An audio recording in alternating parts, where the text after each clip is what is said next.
Hi, everyone. I'm Christine Blanchet, and welcome to the Closing Act, a music and entertainment program. And I'm so excited to have back on the show Wesley MacInnes, known as a stage name as Wes Mack. He's a Canadian multi-talented singer-songwriter, actor, director, producer, writer, and he's here to talk about his latest projects. And welcome, Wes. Thanks so much for having me back. I very much appreciate it. Yes, well, congratulations on your recent album called Hummingbird, right? And that's your third album. Yeah. Just got that out less than a week ago now. It's kind of crazy. It's 4 years in the making, and now it's everywhere. Yes, and was this, did you start working on it before the pandemic? Yeah, just narrowly. I started work on this in probably the first week of March 2020.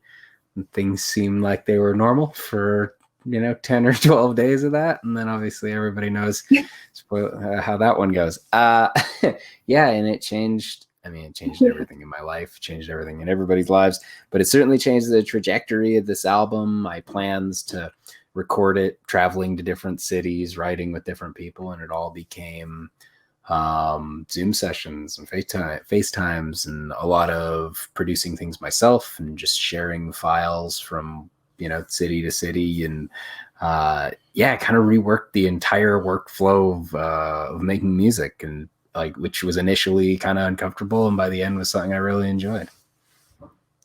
Yes, and it's a new way of to doing it now, right? Because you can do so much online right now, and so it's really a way of making music and doing FaceTime, as you said, and but I have to tell you, I love the artwork. And it's just so beautiful by Phil Krosner. Is that correct? So Phil did the photography that is in the artwork, and then my friend Kyle Bottoms, who I've been working with, I've known him since we were 5.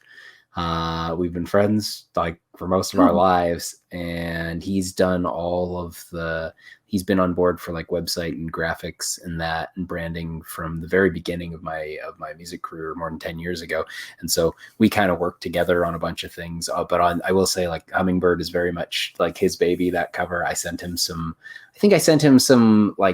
spec art of it with a similar sort of painting vibe behind it in the photo, and I was like, I kind of want something like this, but he really knocked it out of the park and created the piece that looks like a real, that I'm sort of painted into the painting. It's one of my favorite pieces of art that I've gotten to have for any of my music, and he just did a wonderful job. And Phil is a tremendous photographer out of Calgary who I've shot with many, many times over the years, and he always makes me look better than I do. So great work on both their parts, both Calgary guys.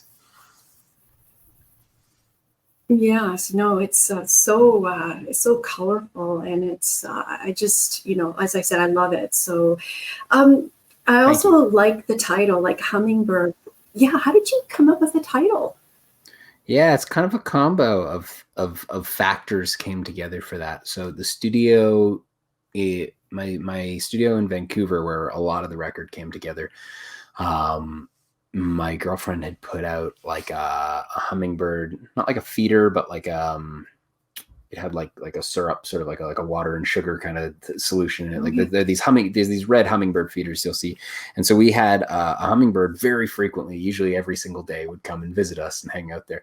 And to the point where it got very comfortable. We could be standing out there beside it and it would hang out. And they're very curious birds. They'd hover right in front of you and kind of stare at you and assess okay, well, you're not sugar water, so I'm not interested in you, but I'm going to, it would come by every day.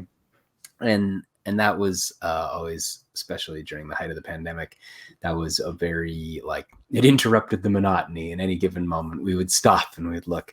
And so when I was thinking about, album titles at some point a couple of years ago, and my girlfriend suggested, she's like, well, the hummingbird is the only bird that can fly forward and backward.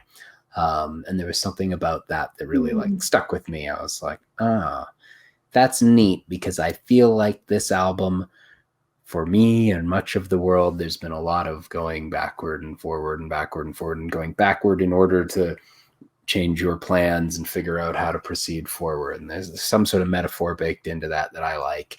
So that being one aspect of the hummingbird, but also as something that like pretty universally is this sort of, I don't know, mesmerizing, shimmering, magical seeming bird that typically whenever a hummingbird comes by, it will put a stop to most people. You'll want to stop and look at it because you might have a few seconds to, and then it's gone. And so all of that felt appropriate to me and appeals to my sort of pretentious sense of making this kind of stuff, and felt like, synonymous with the journey of it. And because we had an actual physical hummingbird almost every day outside the window when I would have been working on this. So that was, that's where the name came from.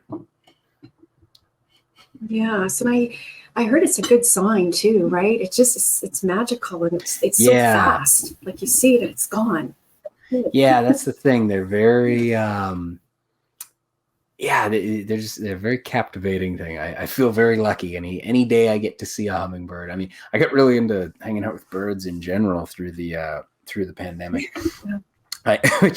I spent a lot of time over. There's a duck pond near where we lived. And I'd go literally just hang out, bring a laptop, bring a book, get some work done, stay there for a few hours. And after weeks of doing this, again, this was during the lockdowns, a lot of the ducks would come and like, they would sleep like right underneath the bench that I was sitting on and like at my feet. And I think that was largely that they wouldn't be harassed by like dogs in the park or anything if I was there. So I don't know. I like to think they felt comfortable with me. But by the end of it, I could get it. There was a blackbird I could get to land on my hand periodically as well. So it was right out of Home Alone 2 of the bird lady. so a hummingbird, while those ones, were different birds down there at the park, it still felt like it kind of encapsulated that moment in my life. Mm-hmm. So on the album, there are 6 songs, correct, on the album? Yeah, there's 6 of like sort of main tracks, and then I added 2 like bonus tracks to what is the digital release of it, and it's an alternate version of Looking for You and the demo version of a song called Ain't Got You. Yes, and I wanted to also congratulate you on your new single, That's My Country. Yeah, and thank you. It's everybody knows my name. Like it was filmed in Calgary, correct? Is that the music video? We shot some of the actual like full video. So it's kind of two-part answer to this. We shot a bunch of the promo stuff out near my cabin, which is like where I sort of made the other half of this record and where I spent a lot of the pandemic. It's quite secluded. It's like nearish to Calgary. But some of it was there. But then the actual music video was shot on Super 8 film, which I've never done before. And so that video hasn't come out yet. I just mailed a bunch of the film off to Toronto to get processed. So it's kind of this odd thing in that, like, in the era of, everyone having a phone on their, a camera on their phone, you can immediately, look at anything you shoot and see if you like it or not. And that's the case on every, movie I've ever worked on. But this shooting it on film, there's kind of no way to review any of it. So we shot for over the course of a few months, just sort of following along through life. It's way more of like a lifestyle kind of piece. And then, I'll find out in a few weeks here what any of it actually looks like when they develop it. Yes. And, Wes, what was the inspiration behind that song? For That's My Country, a lot of it was just being out at my cabin through a lot of this pandemic. For me, that song is really specifically about that. The opening 4 lines are, when I feel too far gone, I put on a song, something about Alan Jackson, he just gets me. And that was something very real I would do anytime I was driving up to my cabin and I have Alan Jackson's greatest hits CD I'd throw in my truck and listen to it. And it just usually would help it was like a brain palate cleanser to go and get out of whatever I was doing and move into like a different headspace. So a lot of the song was just about that, like, sort of special place for me that is like a grounding anchor in life. And so, I feel like it, while it's specific for me, the way it's written, it kind of cuts that for anyone listening to that. I feel like most people have some kind of place that holds some value in their life, be it a place from their childhood or whatever, wherever, that that gives them some kind of peace of mind. And that's kind of what that song dives into. Yes, and your cabin is, your favorite place for you for inspiration to write and to film, and it's just your sanctuary. Yeah, I mean, it's funny. I started to write more here. I historically didn't write much here. I kind of use it as a break from all of it. I often find I actually write the best when I'm in like a more chaotic state, when I'm busy. I find there's something that when your active sort of conscious mind is occupied, your subconscious mind is able to do more, able to be more effective creatively. But over the course of like pandemic time, I feel like I've gotten a lot more writing done here and gotten to do a bunch of sort of deeper introspective stuff. But I mean, yeah, more than anything for me, it is that kind of just to escape from the noise. And that's always what this place has been for me.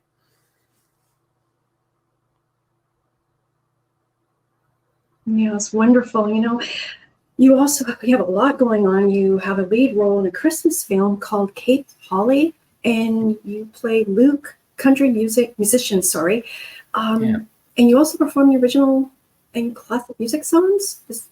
That's wonderful. Yeah, that's all correct. Cape Holly Christmas will come out. I think. Well, yeah, that's a stupid answer. It'll come out in December, around Christmas. We got to shoot it in Alberta in March, so it was actually authentically very cold. We were shooting up in like near Leduc, which again is my home province, and which in some ways is nice because it feels a little more authentic than when you're wearing a parka in the middle of the summer. But yeah, it was a lot of fun. You get to make something that is, I think the value of some of those kind of Christmas movies more than anything is like, I've realized over the last few years that a lot of people maybe don't get to have the exact kind of Christmas they want, be that maybe the pandemic kept them from family, maybe beyond pandemic, it's just life is complicated and sometimes you don't get to exactly live the fantasy Christmas out that you want, but it maybe holds a special piece to you because of your past, your childhood, whatever. I sometimes feel like those kind of warm hug kind of Christmas movies are of a lot of value to people who then for 90 minutes or so can turn that on and have access to that kind of just safe feeling of Christmas. And so that was kind of the movie we made. There's a bake-off in it. It's very like wholesome and family friendly and a lot of fun to make. Super chill cast of people. We just had a lot of fun on it. And again, me playing a country singer in it, it's not a far cry from myself. So I just get to roll in and kind of get to relive Christmas in the middle of the year. Yeah, well, that's great. And you're also in a Transplant. It's a TV series, correct? Can you tell us about that? It's a CTV NBC show. As of when we're taping this right now, the new episode that I'm in comes out in 2 days. So I'll be out October 27th. And I play Dr. Ryan Ashcroft. I got some jokes from family members saying, "Oh, you finally went to med school." It was a lot of fun to get to work on. We shot that out in Montreal, and a really neat thing is that they bring in like actual doctors and nurses to give you some sort of counsel on how to do the medical aspects of the job, which for me is always is a fun aspect of acting, and that you get supplied or have to pick up, interesting skills along the way. Because, for the audition for that, I remember I need to be performing surgery, and I'm obviously just doing this in my room at home. I think I took a piece of paper and I took 6 paper clips and I would clip them on and off to the paper. I'd do this out of frame and then I'd take them off.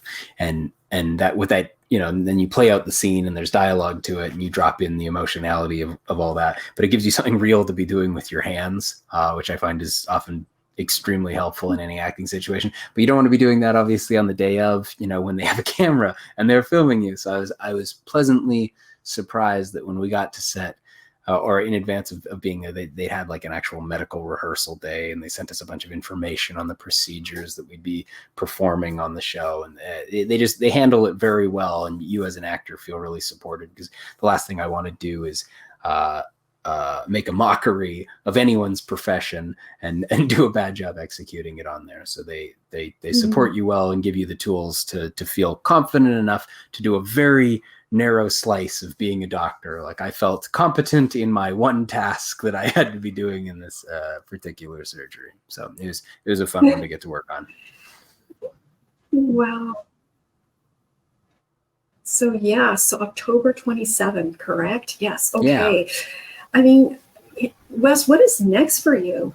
Good question. I've been working already for most of this year on my next album. That'll be my 4th album. There's usually some crossover like that. So that's a bunch of it. A lot of acting is obviously stopped right now because of the strike, which again, I think is a great thing that they're, I'm glad the strike is happening. It's obviously extremely challenging, because when you look at the film industry, and that often the people you think of are the really famous actors at the top, but at the end of the day, it actually ends up being a far more like blue collar industry when you look at all the people working in crews, and honestly most of the actors who are day playing or doing smaller guest appearances.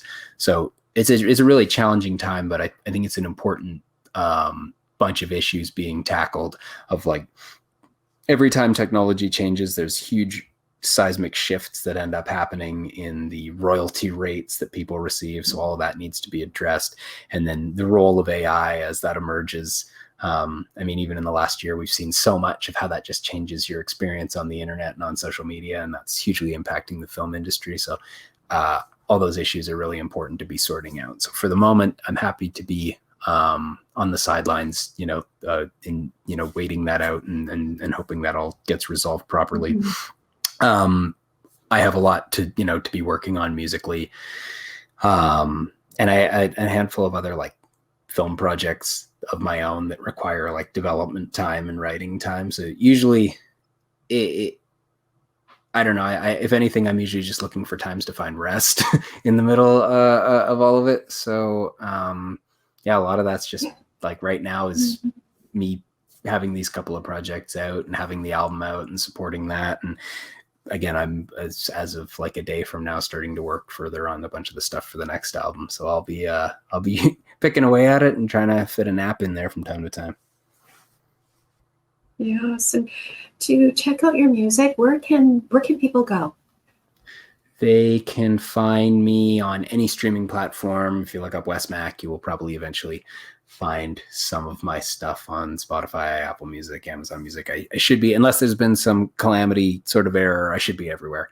And then you can find me on social media at Wes Mack Music on any platform that you're on. Then my website is wesmackmusic.com, and that'll mainly just redirect you to my socials where I'm a lot more active. Wes, thank you so much for your time today. And I would love for you to come back. That sounds great. I really appreciate you having me on the show. Yeah, so it was fun. Thank you so much, Wes. Yeah, no, seriously, it's always great. You put together a great bunch of questions and conversation, and thanks for having me on.